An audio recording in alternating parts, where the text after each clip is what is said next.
Izuku would glide and make his way to the movie theater for the final confrontation. Of course, getting there would be a lot easier said than done, mainly due to the fact that surrounding the entire movie theater were about 12 snipers. For wanting me to be here so badly, he's making it damn hard for me to get in. Izuku would have to move from building to building, taking out the positioned snipers. But once they were all defeated, he descended into the main entryway of the theater itself. As he prepared to enter inside, though, he saw something shimmering in the moonlight. It was a vial. The cure, written in the snow, for Bat. But how? How did they... Who? There was no time to figure it out. He had what he needed. Taking hold of the cure, he drank half of it and put the other half into his utility belt. As he made his way inside to the main entrance, on a platform, all seated and bound and gagged, his mother, Bakugo, and Jinx. The other two in question were caked in what looked like mud or some form of dried clay. He had no idea what they could have gotten into, but they didn't look like they were in the best of shapes. And standing behind the three, twirling a pistol in his hands, looking as broken and decrepit as ever, stood the Joker himself. Ha! Finally! The guest of honor makes his appearance and graces us with his presence. Though I gotta say, you must enjoy being fashionably late. You know, I've been watching you for quite some time. When I heard the word that the bat had returned, well, safe to say, it made my ears turn 50 shades of red. Because I couldn't believe it. After all this time, after all the battles, all the scars, everything, the bat had actually come out to play. I was resigned to my fate. I was prepared to wither away and die, but then I saw it.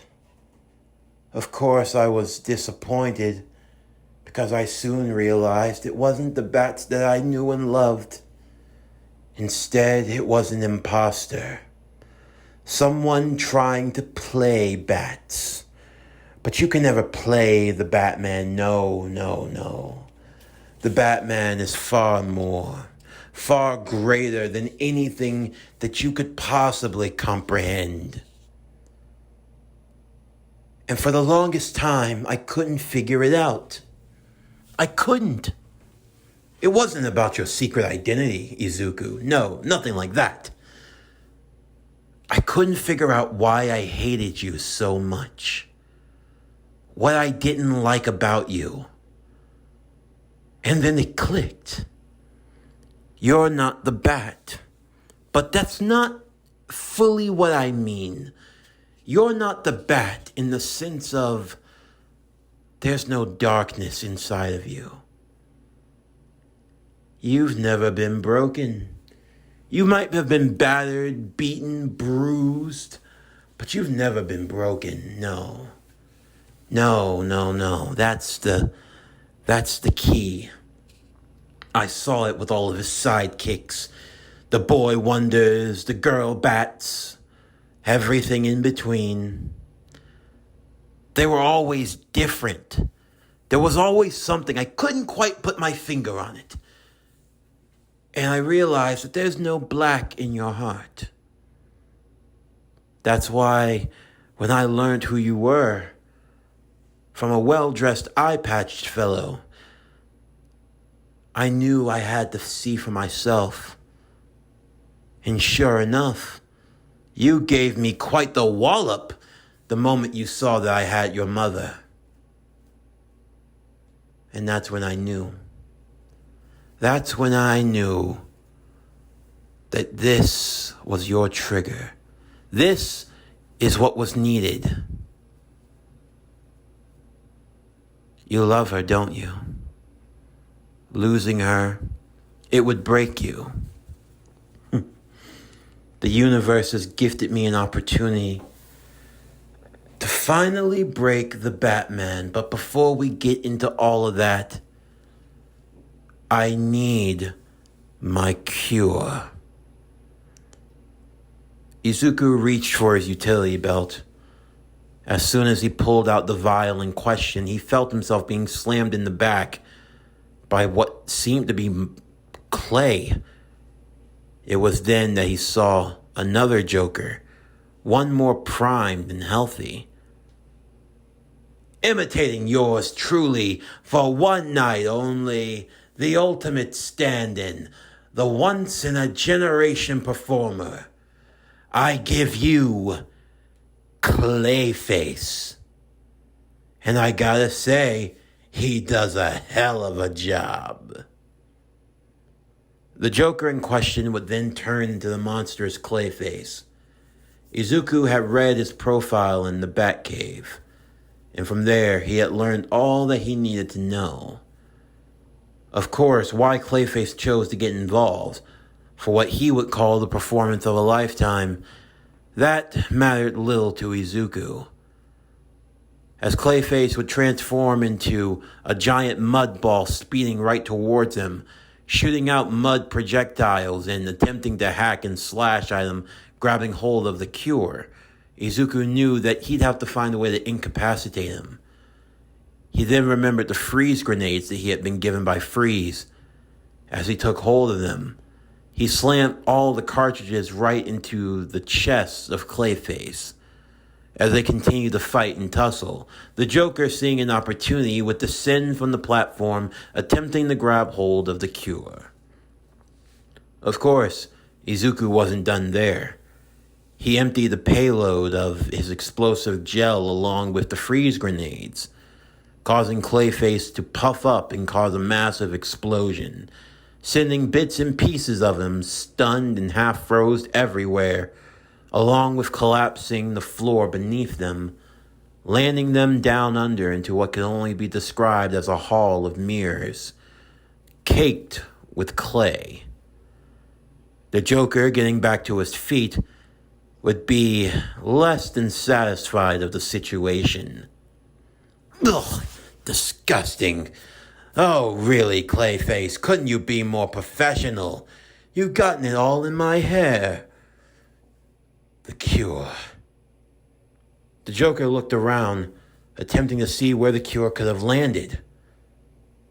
As he saw the reflections of himself through the halls of mirrors, he saw the back of the head of a pointy-eared caped crusader, and a sadistic grin etched across his face. He looked around for a weapon, something, anything, and he found it. Good old reliable Mr. Crowbar. He attempted to sneak up behind Izuku. As he went in for a swing, the crowbar ended up cracking a mirror. And just as quickly, Izuku had vanished. But his voice could be heard. Is that the best you can do? Seriously. All I've heard, all the stories, and this is what the faint Joker's capable of? I gotta say, I'm not impressed. Oh, you should have seen me back in my glory days. I promise you wouldn't be disappointed. I don't know about that. You know, in school, they teach a lot about master super criminals and stuff. I mean, we've gone from A to Z, and I don't think I've ever heard your name mentioned once. You were probably a poor student. You weren't paying attention when they got to the J's. No, I made sure I paid pretty good attention. I mean, they listed everyone, but never heard of you. Hell, they even have a guy called the Janitor. Although, could probably use him right now to clean up your poor excuse of an act. What was that? I mean, seriously, I've read your dossier. Jokerfish? Is that the best you can do? Although, I'll say it's probably better than the Joker blimp. I'll have you know, those were master classes in... even Harley Quinn could come up with a better use of the upside-down piranhas. And how did you repair? Oh yeah, you threw her out a window. Really good stuff. Although, I shouldn't be surprised. You're always getting outstaged by your henchmen. What? I'm pretty sure that even a standing broom could outperform you. It'd probably be way more funnier anyhow. You wasted all your time trying to get that old coot to try to crack a smile. The guy doesn't have a funny bone in his body. Although, if he's dealing with the likes of you, it's not like you could ever tickle it. Shut up. You don't know a single thing about... I know everything about you. I know that you have to come up with multiple origin stories because you're so insecure, you have no idea of knowing which one will sound cooler in your obituary. But let me be the first to reassure you, no one's going to read it because no one cares. You were outplayed 20 years ago. You're outplayed now. You're old news. You're an afterthought. It's not like you could have gotten with the times anyhow. Shut it! Joker would strike at one of the mirrors where he thought he saw the bat, but it cracked away. It wasn't him. But you want to know what's really funny? Is that you actually think that you matter. You think you're important to anyone, but especially him of all people. If you think that you matter to the bat in any way, you truly are pathetic. And you want to know something? That's pretty funny.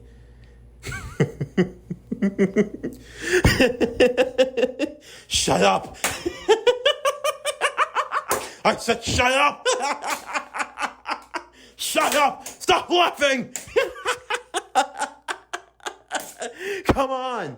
You already had 3 Jokers. What's a 4th one? But you know what they say about trequels? Shut it!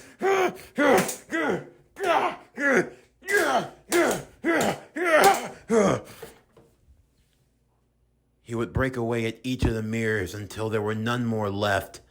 As he raised his crowbar for the final time, his face would be met with Izuku's fist, knocking him down cold as he grabbed him by the collar and grapple-hooked his way back up to the main floor. After he tossed him to the ground, Izuku, with cure in hand, would free the others. Izuku's mother would be worried, naturally, not just for her son, but for the fact that Bakugo was here as well, along with another young lady, although she seemed rather nice. A little bit on the odd side, but nice nonetheless. But still, Izuku, why are you... Oh, I knew you were trying to be a hero, but I just... It's okay, Mom. I promise. Everything's going to be all right. Right now, we just need to focus on getting out of here. Kachan, were you able to get in contact with Shinso, Kochi, any of them? I haven't. My communications went down. But I think they'll be all right. Good. I've already shut this place down. It shouldn't be long before the GCPD get here. From there, they can officially put this place under wraps. As Izuku continued to converse with Kachan, trying to get their communications up and running, to get back in contact with Bruce, Jinx poking and prodding at the two, Inko seeing her son in action, taking charge and working about like a real hero. He'd managed to save who knows how many people. Everything he'd been able to accomplish. She couldn't have been more proud. However, everything changed in a moment. In a split second, your world can change in so many ways. From the highest of highs to the lowest of lows. For Izuku, he let his guard down. They all had, but Izuku especially. The pain finally searing through his entire body. He could barely stand at this point. He'd been putting himself through the ringer all night, and now the fatigue, the anguish was finally starting to set in. And unfortunately, he picked the worst time to let his guard down. It all happened so fast. There was a flash of light. His body being shoved away. His mother collapsing to the ground. The Joker lunging at him, stabbing him in the shoulder. The cure dropping to the ground itself. The Joker lunging at the ground, licking at it, trying desperately to get whatever bit of that cure was left. Bakugo and Jinx immediately subduing the Joker as he desperately lapped up the ground like a dog, desperate for water. No, stay down! Deku! For Izuku, he couldn't even register what had happened. Sure, the pain of being stabbed in the shoulder was bad enough, but his mother was on the ground, and she wasn't moving. Instantly, the world that moved in slow motion, suddenly, it picked up speed as if it were moving 1,000 miles a second. No.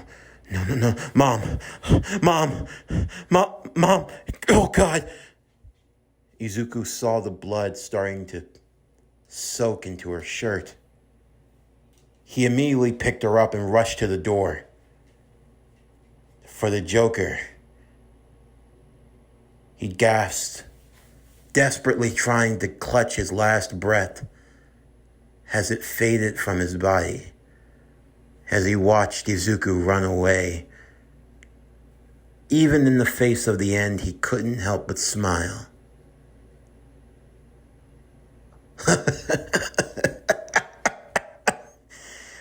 It looks like I'll have the last laugh. After all, it only takes one bad day. Oh. Mom, he'll be all right. I promise. I'm gonna get you to the hospital. Izuku made his way out of the entrance to the theater. There was a small gathering of Joker's men. Of course, seeing the Bat step out and not the Joker, it naturally prompted them to attack. Izuku had to be quick, as he gently placed his mother down as quickly as he could. He would dodge the first strike before landing a single knockout punch to the face. It's the freaking Bat! What do? We waste him. What about the hag? Her too! They attempted to charge Izuku and his mother. The first 5, they were gravely mistaken. Izuku caught the first punch, breaking the man's wrist and in his arm as he hit him in the back of the head. The other one he grabbed by the leg and broke his leg. He snapped it. He started breaking them down quickly.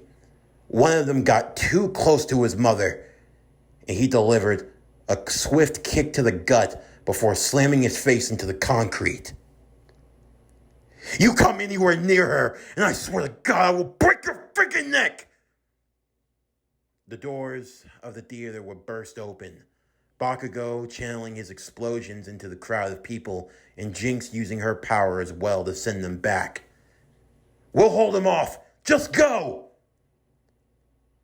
Izuku immediately picked up his mom as he flew into the skies, his rocket boots carrying him straight over the walls of Arkham City. Reporters and others who were standing by, watching on as the Bat flew into the night sky. Dick, along with Barbara, were waiting with their men ready to invade into Arkham City. They immediately saw Izuku carrying someone, and they feared the worst. At this rate, Izuku wasn't going to make it. The nearest hospital was 5 minutes away, and at the current state he was in, the fuel to his rocket boots, they were going to be going out in less than 2 minutes. He wasn't going to make it in time. There was nothing he could do, but he had to go. He had to give it everything he had. And suddenly he felt someone grabbing him by the neck. He looked to see that it was Melissa. She was flying, floating, but how was she? What happened? Izuku, you're... No time for that. Head west. Go! Melissa would carry them to the hospital as quickly as she could. The moment they touched down, Izuku raced inside, holding his mother in his arms. The adrenaline was now at an all-time high as he yelled for a doctor, practically screaming. A few would quickly rush to the voice that was being called out. Of course, to see the Batman up close and personal, to see him battered and beaten in such a way, but they were more focused on Inko now. As they took hold of her, they rushed her into emergency surgery. Melissa followed in behind him as Izuku would finally collapse on his knees. There was nothing he could do but wait. 15 hours would pass until the next morning. Izuku waited on the roof of the building. He wasn't leaving her. He waited and waited. Eventually, once the operation came to its natural conclusion, Izuku would climb in through the window.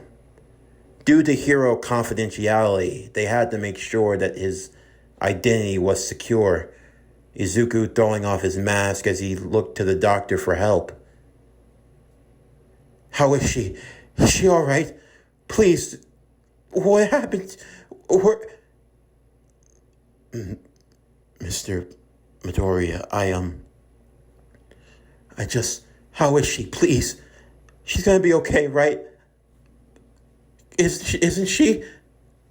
The bullet, it went right through her heart, sir. It's ricocheted through her body, collapsed the lung. We've done everything we can, but her internal bleeding, she's barely holding on. I'm sorry, but there's nothing more that we can... Bullshit! There's no way! You can't tell me that there's nothing you can do! Please, Mom! Izuku would race to his mother's side. At this point, the only thing they could do was wait for nature to take its course. Mom, I'm right here. Mom, it's all right. It's okay. I promise. You'll be all right.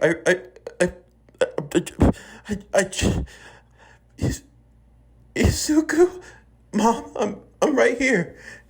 I'm right here. It's okay. You're so beat up. It's okay. It's just a little scratch. I promise. I'm fine. I'm fine. You're gonna be fine. Everything's gonna be okay. I promise. Mom, please, just hold on. Just hold on.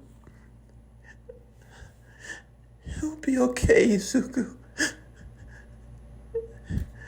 I'm so proud of you. You've grown up into such a wonderful young man, and Mom, stay with me. Please. You'll be okay, but you gotta fight this. Come on, you taught me to fight. We can fight this together. I'm not going anywhere. It's gonna be okay. Promise me you'll be safe and I'll be fine. I'll be fine. Just stay with me. I love you. I love you so much. I love you too, Mom. It's gonna be okay. It's gonna be okay. It's gonna be okay. It's gonna be okay. It's gonna be okay. It's going to. The heartbeat monitor would slowly collapse, flatlining. Mom? Mom? Mom, please. Mom, please wake up. Mom, please wake up, please. Please. Mom, please wake up. Please wake up. Please. Please. No, I can't do this. Mom, please wake up. I can't. Please, I can't lose you. Please, no. Please. Mom, no. The door would open as Kachan and Jinx made their way inside. Dad. Kachan, she won't wake up. Please, just help me wake her up, please. I can't do this. Please. Gosh, I can't. Izuku, Izuku, it's,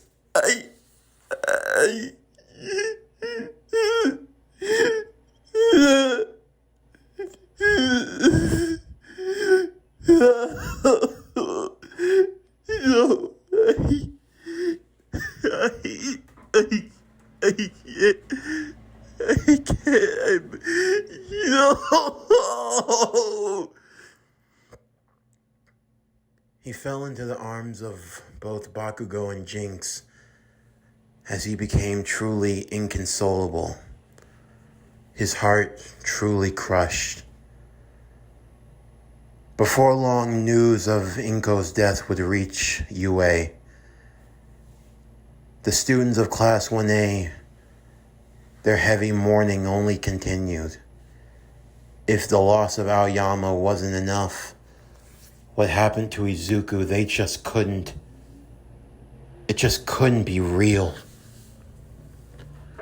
For Bruce, he tried to get in contact with Izuku. He reached out desperately, tried to look for him, but he couldn't find him. Even for La Brava and Gentle Criminal, there was nothing that they could do. It was just... how could life be this cruel? Melissa shed tears as well with All Might. All Might knew the kind of boy that Izuku was. He didn't deserve to go through this. No child did. They were supposed to be the heroes. They were never supposed to allow for something like this to happen, and yet, when they were needed the most, he and Bruce, they were truly powerless. In the wake of Arkham City, the Hero Association would face many of backlash. Those who had received bribes or were corrupt on the council were swiftly removed. But even for Hawks, he had to admit that the damage had already been done. They were so busy with the League of Villains that they didn't turn their attention to what was going on. And now, with the Paranormal Liberation Front on the march, things were just going from bad to worse. 2 months would pass. Izuku wouldn't be seen in UA. Mr. Aizawa would announce to the class that Izuku was leaving. Of course, many of the students took it to heart. He didn't even say goodbye. They wanted to be there for their friend. They had tried to reach out, but they couldn't find him. It was as if he had vanished. Bruce and the others couldn't find Izuku either. He wasn't at his home. His things were gone. His dorm was ripped away. Shinso and Bakugo would be searching endlessly along with Kochi. Jinx would search through her underground connections, but they couldn't find anything. It was like Izuku just vanished.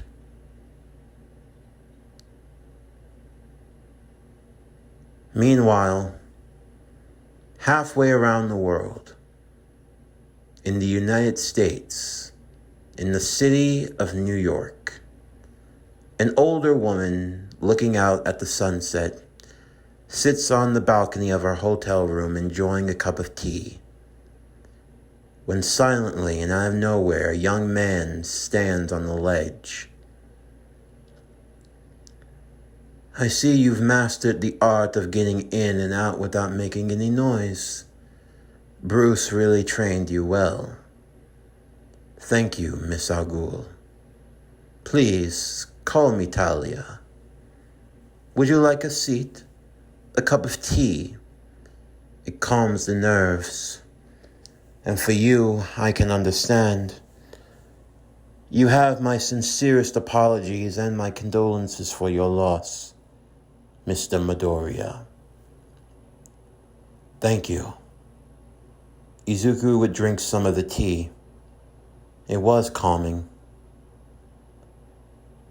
I must ask, what has brought you to me? I can't imagine that Bruce knows you're here. He doesn't.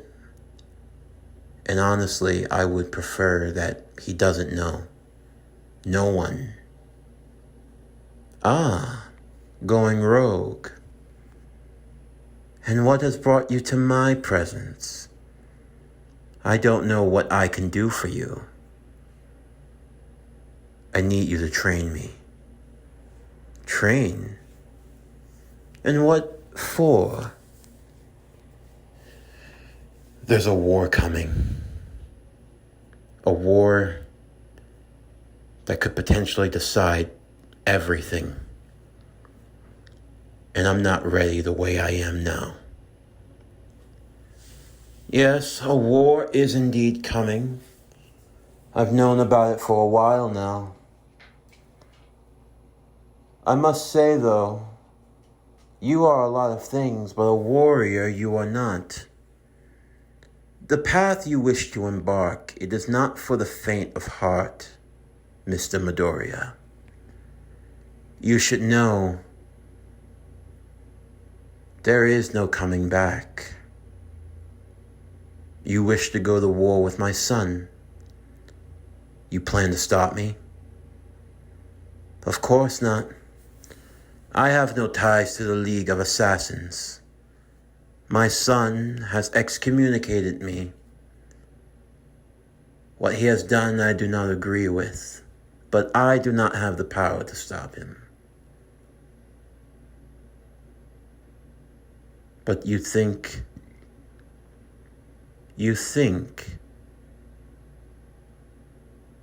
that I can give you what you need. Please. I'm grateful for what Bruce has done for me. I don't harbor any ill will against him. It's not his fault. Except it is to a degree. His way of thinking led to these events, Midoriya. If you truly wish to take on the League of Assassins, you yourself must become more than just a hero. Your heart has been stabbed with darkness, and you must delve into it further.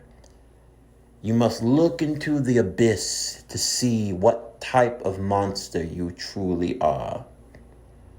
My son is cunning, crafty, powerful, and vengeful. He will stop at nothing to achieve his conquest. Are you prepared to do everything that is necessary to defeat him? I am. We will see. I actually have a few people in mind. Who?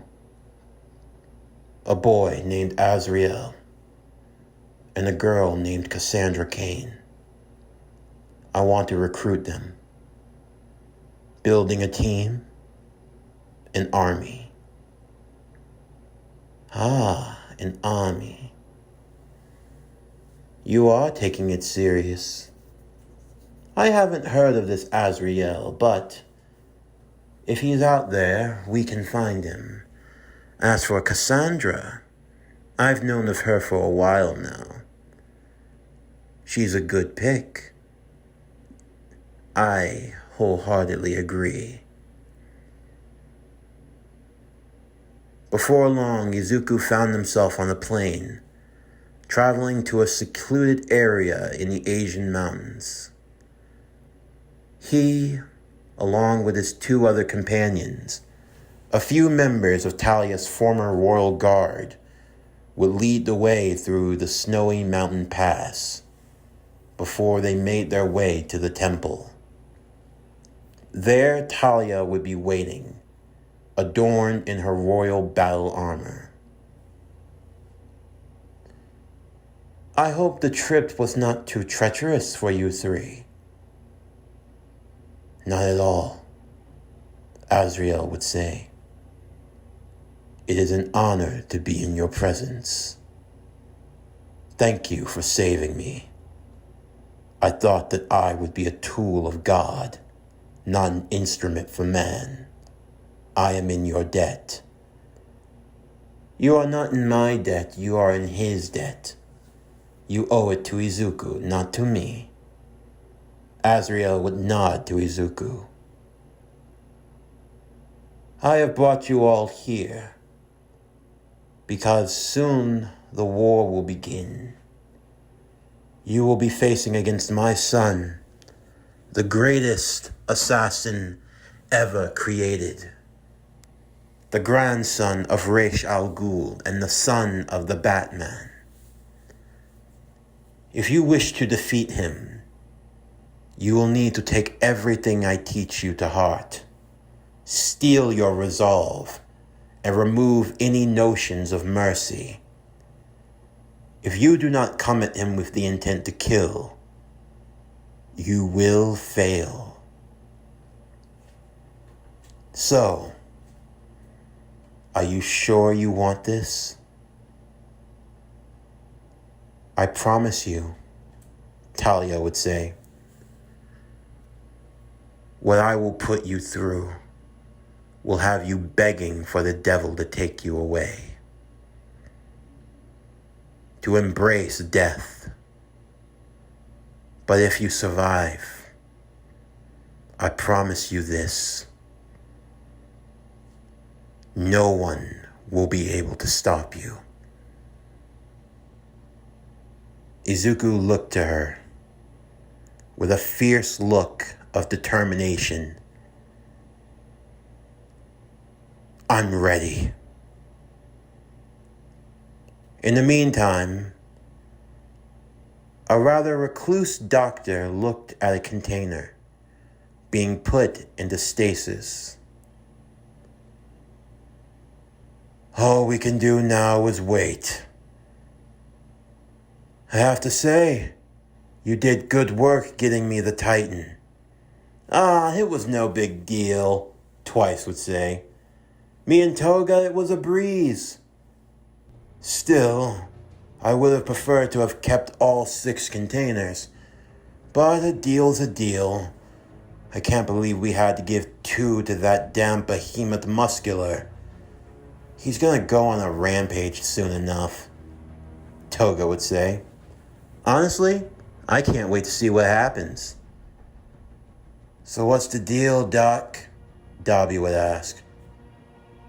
What was the need to even get all these? Because Titan in its natural state is rather unstable, but when refined, distilled, it can be used as a binding agent, a sort of regenerative property.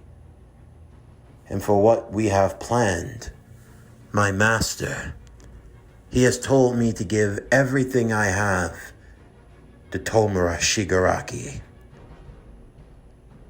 In due time, he will be reborn. He will become something truly revolutionary. He will evolve into the next phase. He will become the blight of the hero community. He will embody the will of all for one. And no hero will be able to stop him.